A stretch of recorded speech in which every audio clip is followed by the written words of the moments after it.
Je suis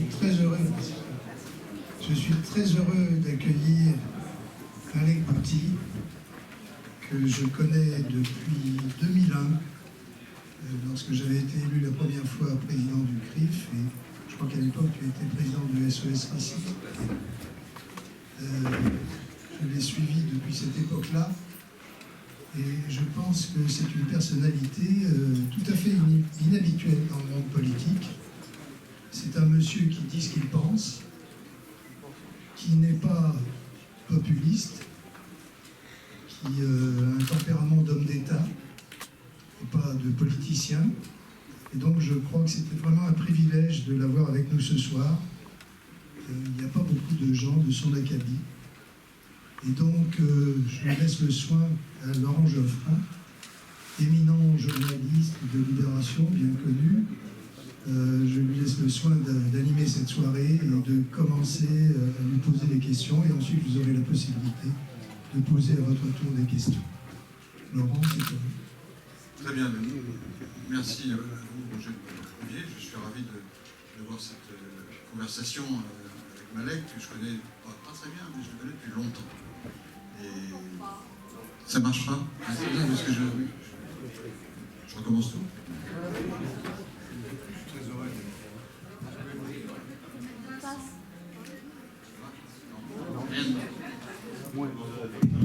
Voilà. Je recommence. Je suis très heureux d'être ici à l'invitation de Roger Kuckerman, et je suis très heureux de discuter, de cuisiner, c'est ça le jeu, de discuter avec Malek Bouti, que je connais pas si bien que ça, mais depuis très longtemps. Parce que je l'ai connu au moment de la fondation pratiquement des SOS Racisme. Et à l'époque, Libération soutenait cette association, toujours aujourd'hui d'ailleurs. Et donc on avait eu des contacts assez fréquents. Malek Bouti, c'est un homme de caractère, je peux vous le dire. Une fois, je me suis fait engueuler par lui, je me suis dit ce que j'avais fait, c'était terrible. Ah oui, il n'envoie pas dire ce qu'il a à dire. Et ça, c'est très précieux en politique. Souvent, on fait des périphrases et on emploie un vocabulaire un peu convenu. Ça n'est pas son cas. D'ailleurs, ça lui a valu parfois quelques ennuis. Pour le présenter rapidement, il est né à Neuilly-sur-Seine. C'est ça, hein? Alors, ça peut surprendre, puisqu'il est connu comme militant de la Marche des Beurs au départ. Bon, il est né à Neuilly. Mais il n'habitait pas à Neuilly. C'est que la maternité où il a vu le jour était à Neuilly. Mais lui, il habitait à Nanterre, c'est ça? Un milieu modeste, comme vous pouvez peut-être l'imaginer. Son père était employé, c'est ça? Ouvrier du bâtiment.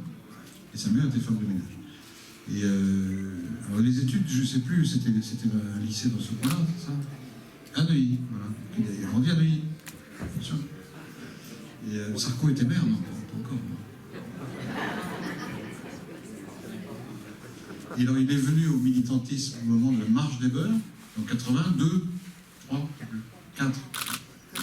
Donc il est là, et ensuite, il a adhéré à l'association SOS Racisme, qui a été fondée au moment de l'aboutissement de la Marche des Beurs.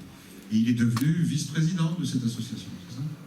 Et notamment, c'est lui qui a fait le testing à l'entrée des boîtes de nuit et pour l'immobilier aussi. Hein, pour la recherche il a démontré qu'il y avait une discrimination de fait à l'entrée des boîtes de nuit qui s'exerçait contre les gens issus de l'immigration. Et ça a été contesté ensuite par des patrons de boîtes, je suppose. Et tu as gagné ton procès en appel et en cassation, et ça a été, au fond, le testing a été légalisé grâce à toi. Et puis ensuite, il a adhéré au Parti Socialiste, il a fait court, en 2003, c'est ça? Et il est devenu secrétaire national, enfin un des secrétaires nationaux. Il s'est présenté, c'était en Charente, c'est ça? Et alors il a été accusé de parachuter, etc.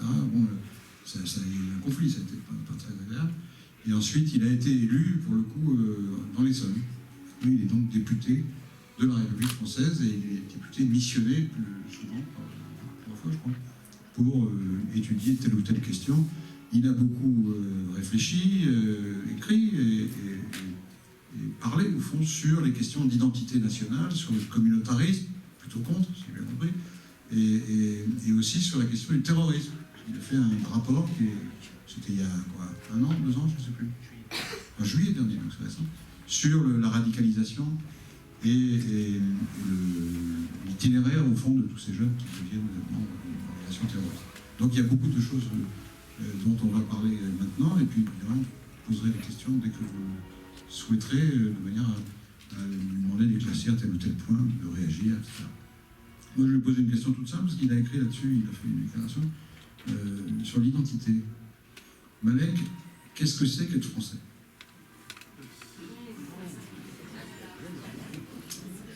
Merci Laurent. Je voudrais remercier... Une question simple.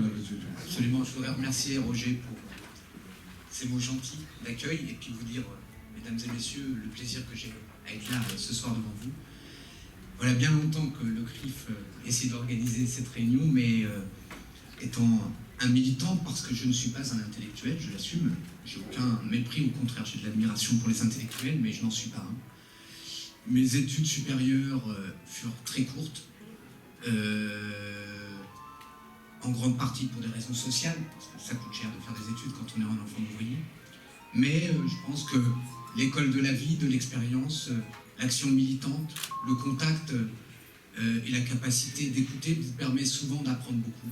Et voilà, donc j'essaierai ce soir de répondre d'une manière le plus nette, le plus précis, et vous dire que quand on aura le débat, de ne pas hésiter avec moi à avoir des questions de tout ordre, parce que je pense que la parole est libératrice, que la naissance de la violence vient de l'absence de parole, les 3/4 du temps, de choses qui finissent par gangréner l'intérieur et l'esprit. Alors, pour rentrer dans le vif du sujet, qu'est-ce qu'être français?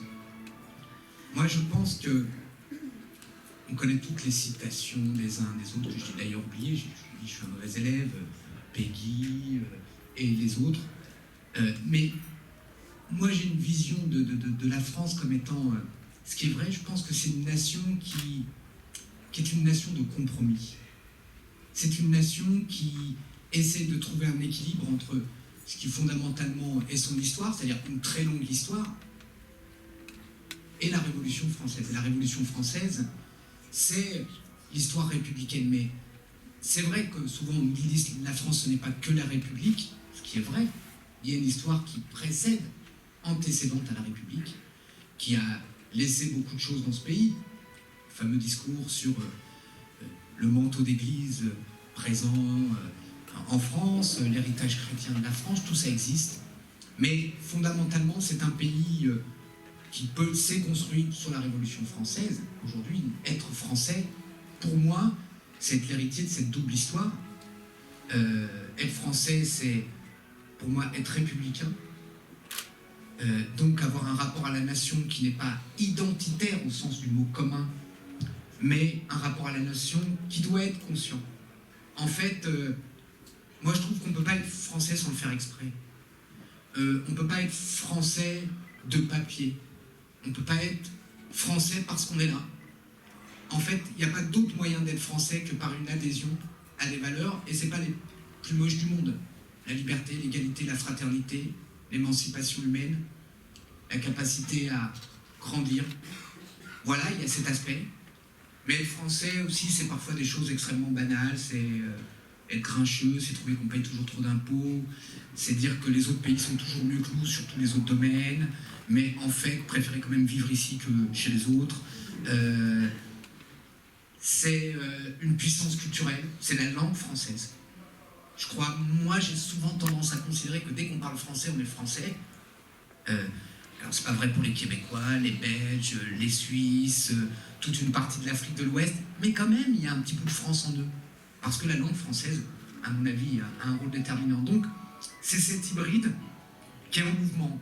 Et je crois que la particularité, c'est que c'est une identité qui n'est pas figée.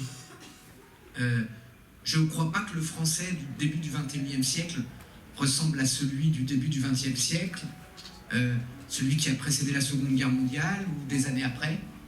Je crois que, je le dis pourquoi, parce que le débat sur le rapport de ce pays à son identité renvoie souvent à un débat par rapport à son histoire, Et souvent, dès qu'on ouvre la boîte à histoire, on ouvre la boîte à responsabilité, à culpabilité, à qui a fait quoi, comment. Ce sont des débats que vous connaissez extrêmement bien.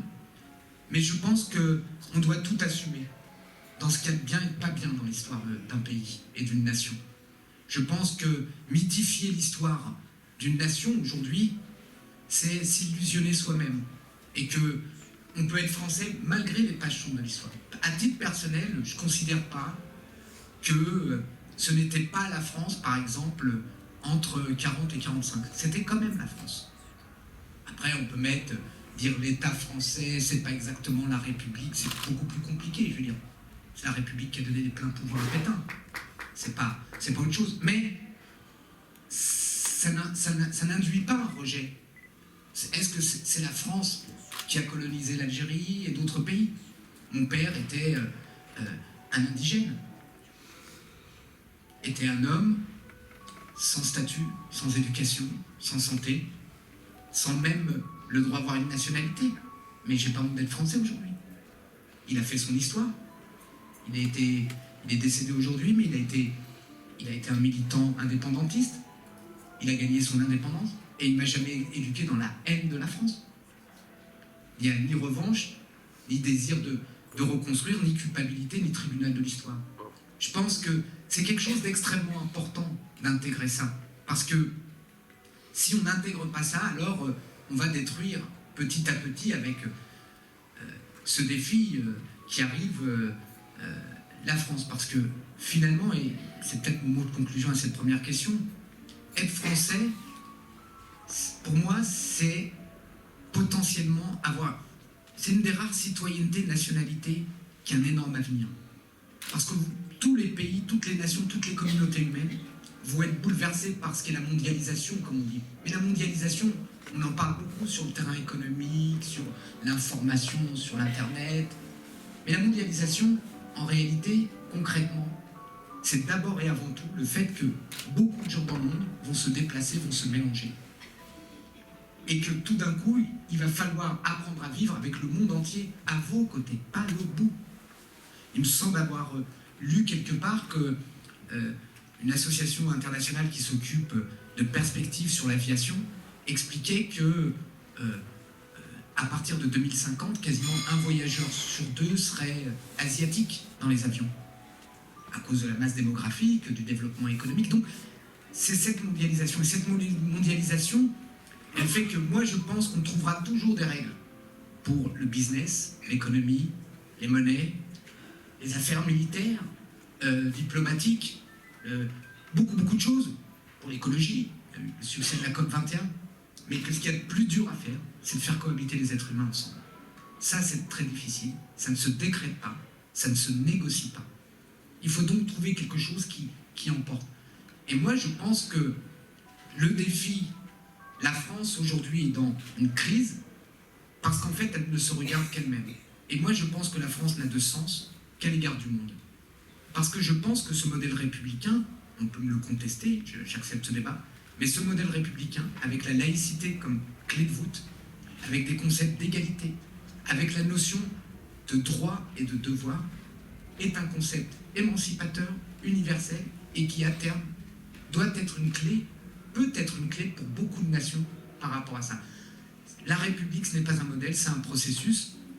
Donc, pour moi, pour l'instant, je me définis comme un Français de ce début du XXIe siècle, et j'essaie d'aider que cette idée grandisse et qu'il y ait d'autres formes de Français peut-être dans les années à venir.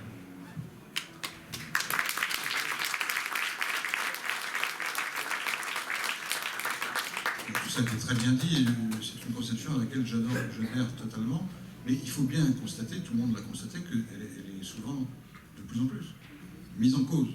Alors, il y a deux, pour schématiser, il y a deux manières de mettre en cause ce que tu viens de dire. Il y a des courants politiques, à droite, à l'extrême droite, mais aussi à gauche parfois, qui disent c'est très joli tout ça, mais c'est des principes abstraits, des principes glacés, qui ne correspondent pas à la vie réelle, à la réalité charnelle des gens. Et qui disent, à ce compte-là, avec des principes comme ça généraux, qui sont universels en fait, qui valent pour toutes les nations, alors c'est l'auberge espagnole. notre identité, c'est pas exactement ça. On a une histoire, on a les racines chrétiennes, les racines juives, d'autres racines anciennes. Hein. On dit, mais alors du coup, si on dit c'est l'égalité, la liberté, la fraternité, alors tout le monde peut rentrer, et tout le monde peut sortir, il n'y a plus d'attachement charnel au fond, à l'identité, et c'est dangereux. C'est une partie des gens qui disent ça. Il y a une autre partie des gens qui font partie de telle ou telle communauté, et qui disent, mais ces principes dont vous nous rebattez les oreilles, vous ne les appliquez pas. C'est une hypocrisie. Vous parlez tout le temps d'égalité, vous parlez tout le temps de fraternité, mais nous, on est discriminés, et on a une histoire qui est niée, qui n'est pas dans les programmes scolaires, qui n'est pas encore, ou pas assez, et donc on est tenu à l'écart. Et donc vous avez ces deux attaques qui sont fortes. Donc ma question est simple, c'est est-ce que tu les ressens, est-ce que tu les vois se développer? Et si c'est le cas, pourquoi? Bien sûr qu'elles existent, bien sûr qu'elles se développent. Je crois qu'elles ne sont pas aujourd'hui hégémoniques dans la société. Qu'elles aient la volonté de l'être peut-être, mais je pense qu'elles renvoient à une chose, et qui, à mon avis, plus globalement sur la période, et sur d'autres questions qu'on traitera ce soir, renvoie à une chose. L'histoire s'est remise en marche, et je crois que la formule, c'est « l'histoire est dramatique ». En tout cas, pas tout le temps, mais tout est un combat. Et on ne peut pas réécrire en permanence le passé en fonction d'une vision extrêmement pacifiée. La République gentille avec des principes auxquels tout le monde adhérait en disant on a tout ça est un mythe. La République, c'est quand même, faut pas le nier, des rapports assez violents au moment de sa naissance et de son installation. Et ça dure longtemps. Ça dure très longtemps. D'abord, dans la diversité de ce pays, la France. Quand on dit être français, mais quand on est un nouveau français comme moi et qu'on va au Pays Basque, puis qu'on passe en Flandre, puis qu'on va en Savoie, puis en Bretagne, d'accord, quand on me dit il y a un héritage commun, etc., mais franchement, tout est différent. La nourriture, les maisons, les patois, les sports, quand on est dans le quotidien. Mais tout ça, c'est unifié. Et parfois, d'une manière un peu rigide. Je rappelle souvent que l'école républicaine, c'est d'abord des gendarmes qui tapent à la porte de paysans qui ne voulaient pas du tout envoyer leurs enfants. C'est une langue qui a été imposée. Puis, il y a eu des périodes plus souples. La question religieuse, parlons-en d'une manière assez directe. Quand on me dit, mais l'islam, problème, c'est un sujet que je peux traiter. Il y a un problème avec l'islam, évidemment. Mais quand on dit comparer, bon, vous voyez bien qu'alors que les chrétiens, eux, ont fait, entre guillemets, leur révolution. Pas du tout. Un rapport de force extrêmement dur juge aux lois de 1905 et à la séparation forcée, après un siècle de bras de fer entre le Vatican et la France, et des relations qui sont pas, des tensions qui ne sont pas terminées. Il est quand même assez intéressant, je peux en témoigner, puisque c'est sûrement ce qui restera, de mon point de vue, de cette législature. Il ne restera pas grand-chose d'autre, mais je parle dans l'histoire. Il y a des mauvais esprits dans la salle. Mais au moment du mariage pour tous, ce qui s'est passé en France ne s'est passé dans aucun pays. Dans aucun pays. Et d'autres pays adoptent le mariage pour tous. L'Italie, la Grande-Bretagne, l'Espagne, l'Irlande, le Mexique. Mais un seul pays a connu une mobilisation générale de l'Église contre ça, à un niveau où depuis 1905, on n'avait jamais vu ça. Je me souviens très bien de ce point de départ. Je me souviens de la consigne donnée par le Vatican un 15 août, au moment de la fête de la Vierge, de faire une fameuse journée de prière pour la France qui ouvrait une mobilisation. J'ai vu dans la rue les hommes d'église, j'ai vu des courants, et je ne leur reproche pas, on est dans une démocratie. Donc, moi, je leur accorde cette liberté, mais il se passe quelque chose toujours de particulier entre la France et toutes ses identités. Et donc, aujourd'hui, le fait que dans la période actuelle, on ait d'un côté un discours, parce que chacun des discours utilise une part de vérité, hein, vous savez, c'est le principe de la propagande. La propagande, c'est pas quelque chose qui arrive brutalement. Il y a toujours quelque chose. Oui, il y a des gens dans le pays qui peuvent être inquiets, maîtrise des flux migratoires, des phénomènes qu'ils observent autour d'eux. mais globalisé autour de l'idée que non, mais quand même, l'identité française, c'était quelque chose qui existait, et maintenant, elle est dénaturée. Non, je ne partage pas cet avis. Mais je ne veux pas dire non plus, par rapport à ce courant politique, l'extrême droite, et ce serait idiot de leur renvoyer un discours inverse et totalement débilisant sur le thème « mais non, tout ça n'a aucune importance et tout ça vole en éclats ». Moi, je dis oui, il y a des choses qui ne peuvent pas disparaître. Que oui, quand on est étranger et qu'on rentre dans la communauté nationale française, on doit adhérer à ces principes.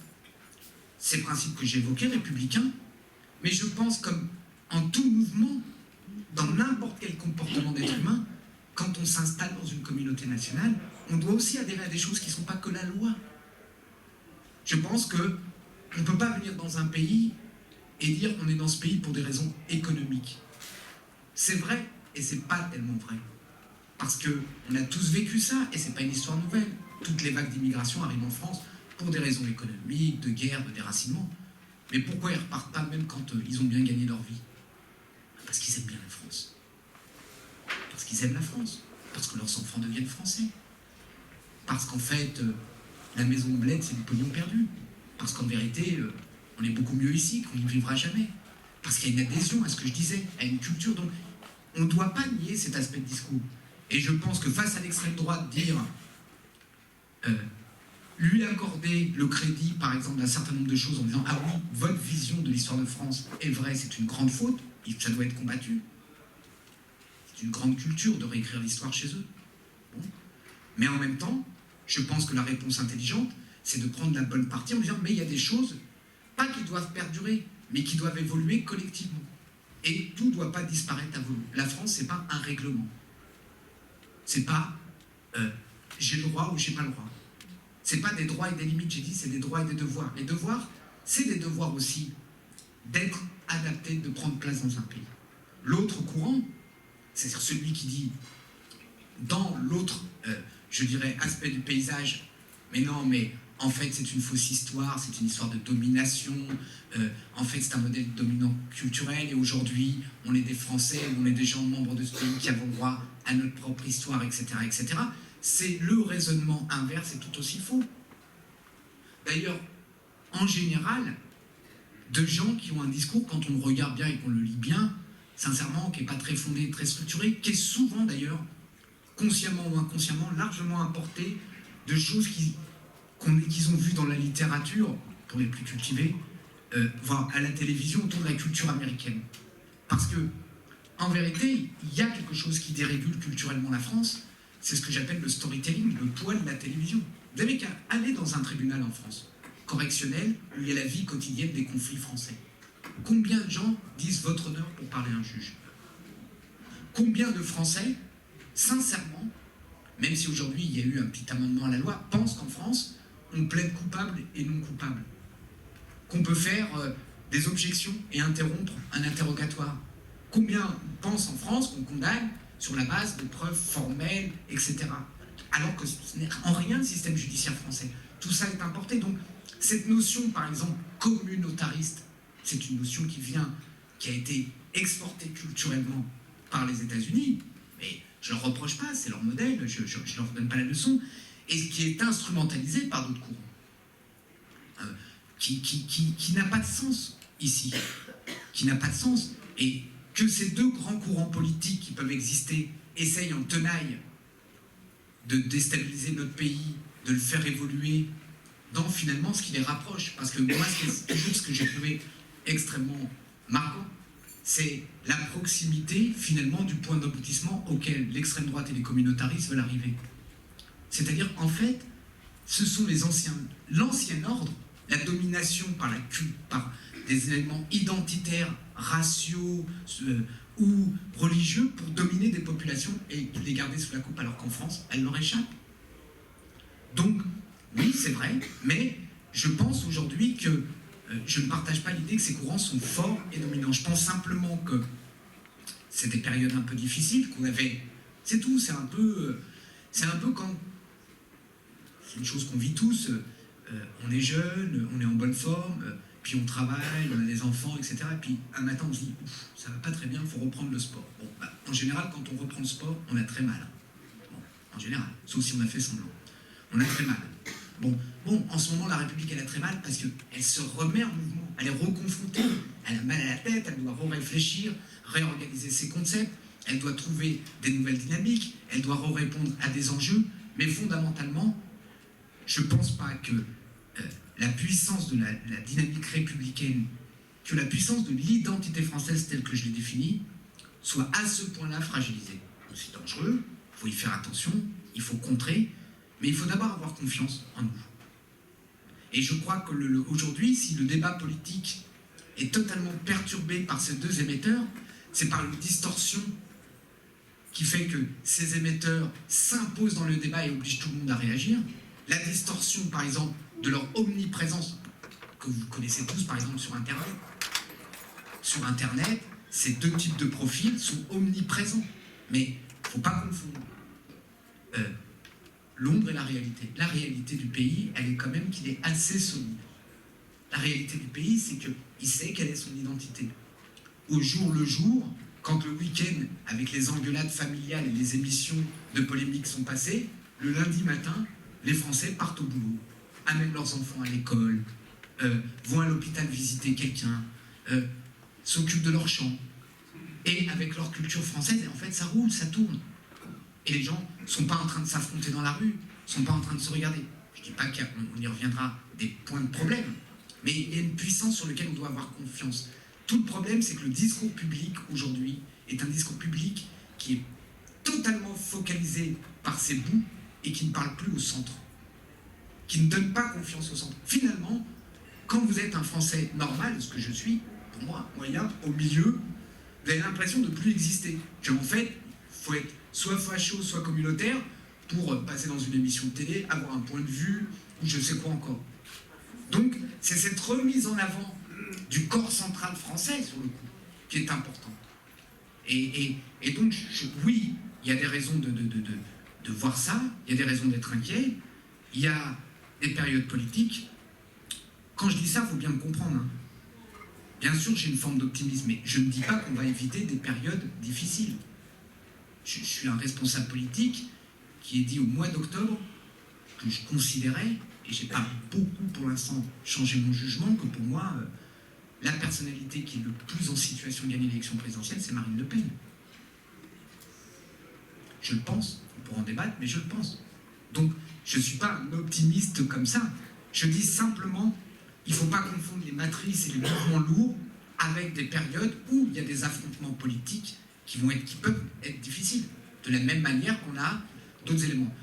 Le seul bémol que je mettrais à ce raisonnement, c'est que je pense que, à propos de la définition de la République et de la France, moi j'ai toujours été marqué, je ne suis pas un grand amateur de tous les livres historiques, mais dans la période révolutionnaire, un jour j'ai lu le discours sur la Constitution de Saint-Just.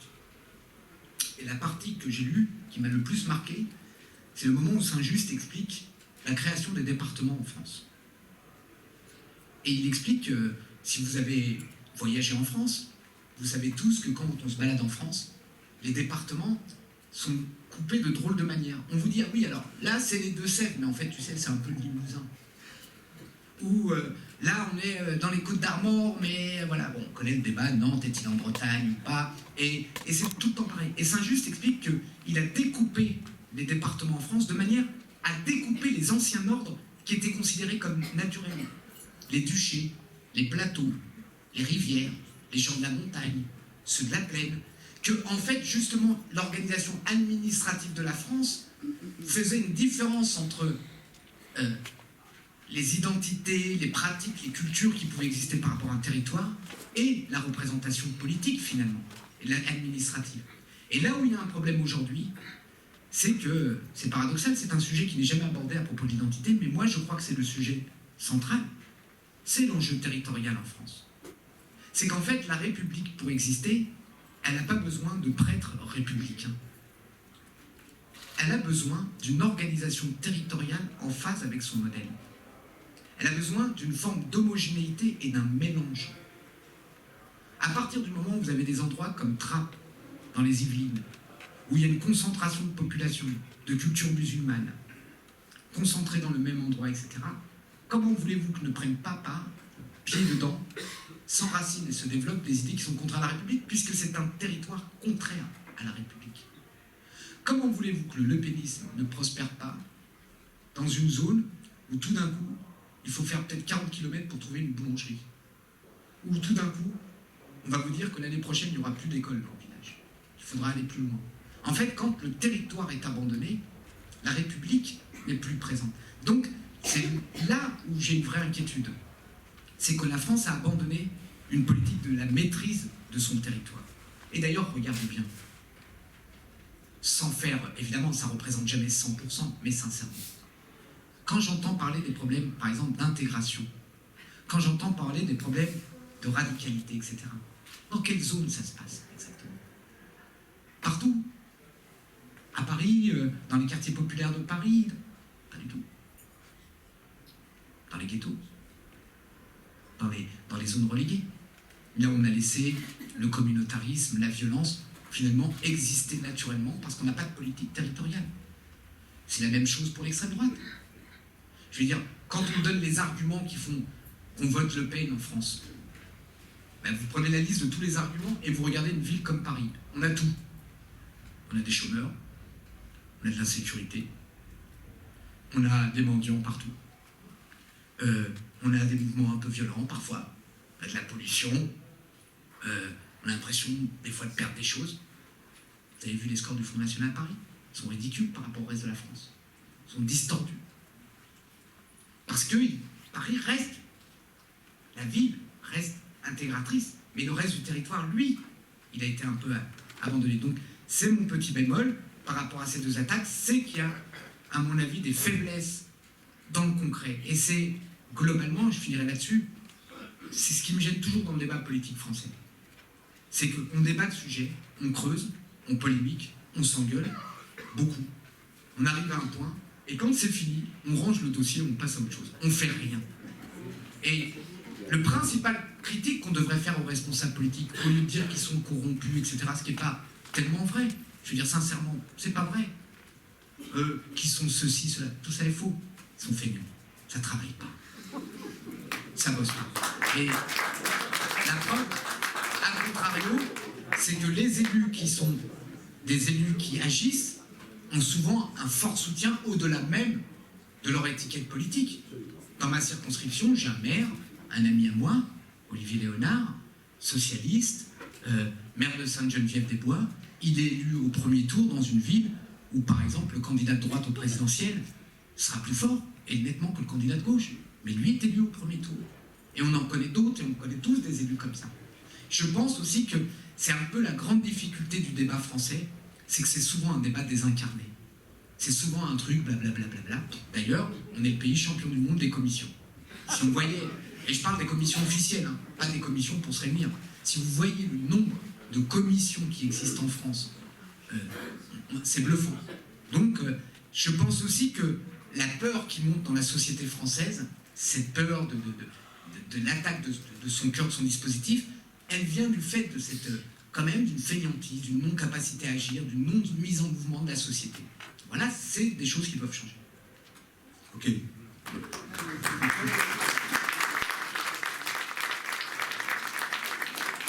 Comme il est très éloquent, je n'ai pas grand-chose à faire, mais je vais quand même poser des questions. Tu peux répondre. Hein? Oui, aussi. J'essaie de justifier après. Des questions un peu journalistiques, mais sur les communautés. À quel degré on peut accepter, tolérer, encourager la visibilité publique des communautés? Donc, je vais poser une question simple. Pour moi, le voile, par exemple, quelle politique? Les menus alternatifs, les lieux de culte. Enfin bon, il y a beaucoup comme ça d'exemples concrets. Quelle est ta position sur le voile à l'école, l'interdiction du voile éventuel à l'université? Déjà sur ça. Alors, après, je viendrai aux autres. Alors, première réponse, une réponse de principe. La République doit être bonne mère, mais elle ne doit pas se définir en fonction des principes détachés de la réalité. Tout est une question de contexte. Tout est une question de rapport de force. Au moment où l'islamisme politique agresse les pays démocratiques, martyrise le monde musulman, déclare la guerre partout, présente un projet totalitaire pour le monde, sincèrement, il y a peu de choses à leur concéder sur la visibilité dans l'espace public. Au point que... Oui, mais je ne dis pas simplement... Mais sur quel point? Ben, par exemple, qu'est-ce qu'on me dit aujourd'hui? Des gens qui sont musulmans, et pas... Je ne parle pas de culture musulmane. Moi, par exemple, j'ai une famille qui est très pratiquante, qui est musulmane, etc. Mes belles-sœurs portent le voile. Donc, j'en parle librement. Mais par exemple, même cette famille-là considère que, bon, oui, à un moment dans le contexte, ils trouvent que ça commence à être trop les gens qui se sentent obligés d'avoir des barbes jusqu'à là, des djellabas et sur des VTT. Non, c'est trop. C'est-à-dire qu'il y a un moment... Le VTT qui est... Oui, non, mais on sent qu'il y a des formes d'expression qui ne sont pas des formes d'expression. Oui, est-ce qu'on peut légiférer là-dessus? Non, on ne peut pas légiférer sur tout. Et c'est tout le combat, et j'y reviendrai par rapport à des gens qui pensent que la démocratie est un régime faible et qu'il suffit de la prendre dans ses contradictions pour la détruire. C'est quand même ça, hein, la théorie islamiste, ça ne va pas beaucoup plus loin. Mais le voile, pour moi, le voile n'est pas un signe extérieur. C'est un signe de soumission. C'est mon avis. Je comprends que des gens ne soient pas d'accord. Je comprends et j'accepte que des femmes volontairement puissent le vouloir. Mais il s'avère une chose.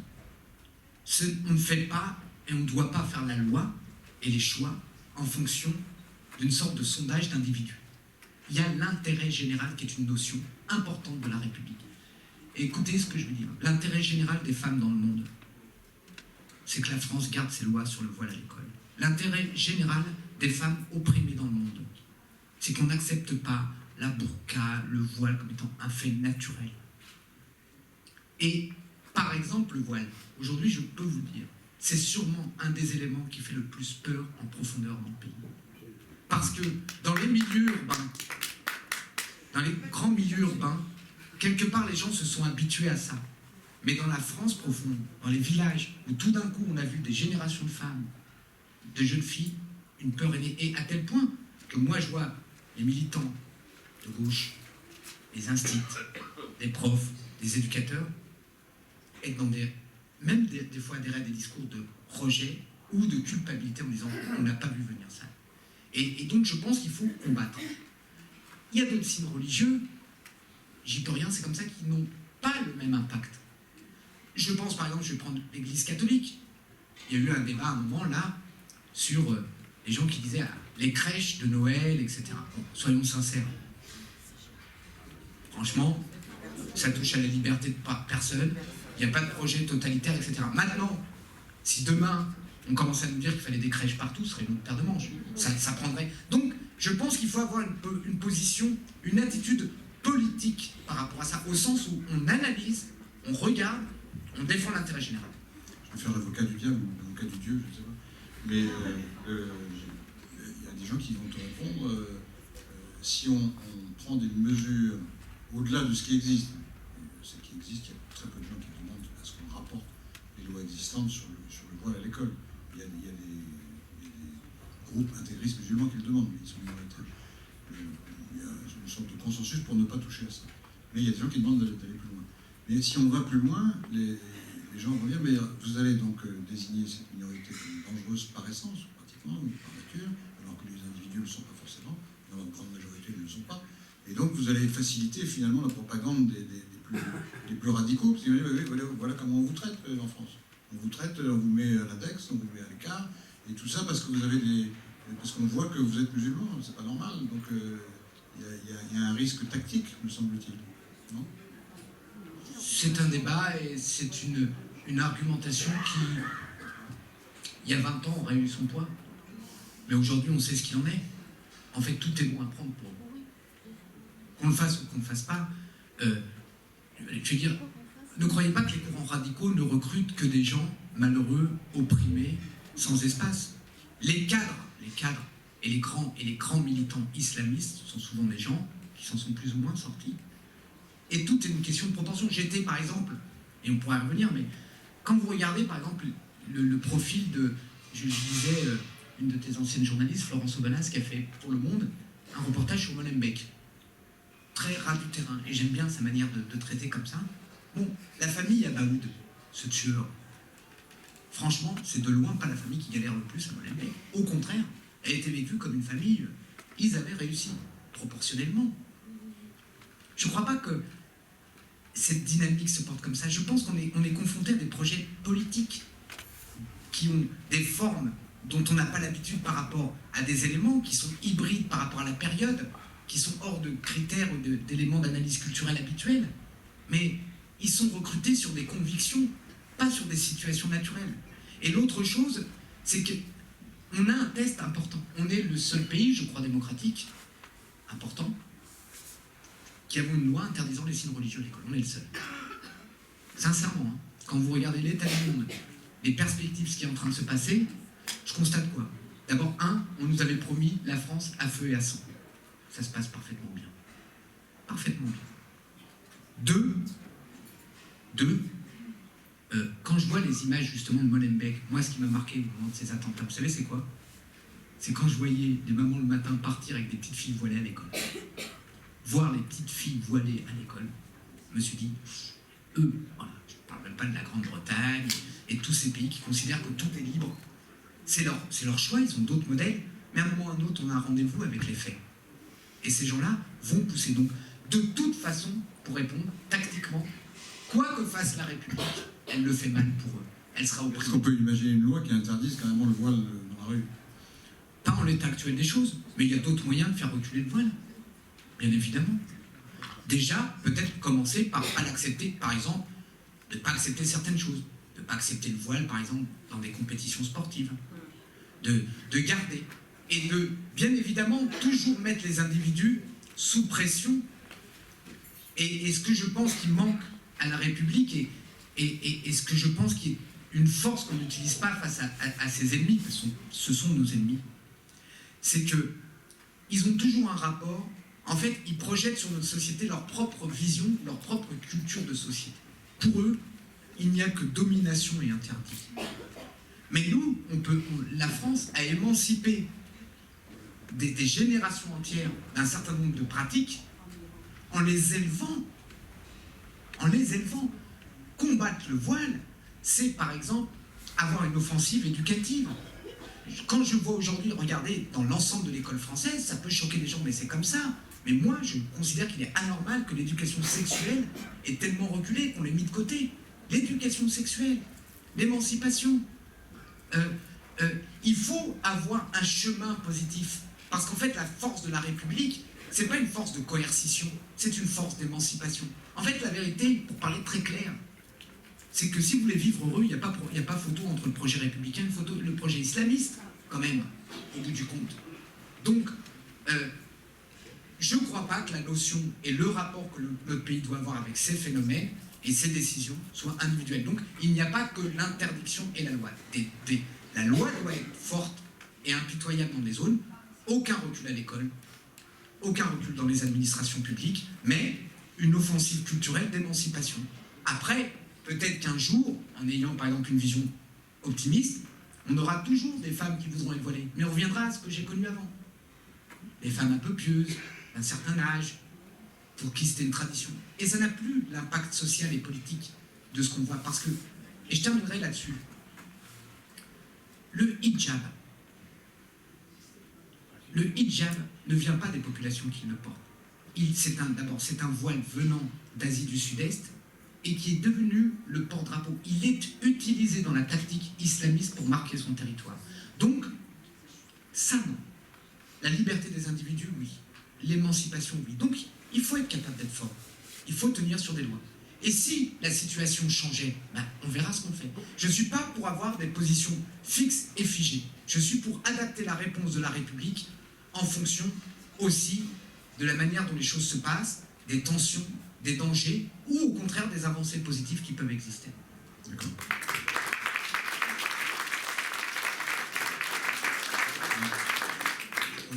Il faut passer aux questions, on finit encore. Oui. Bon.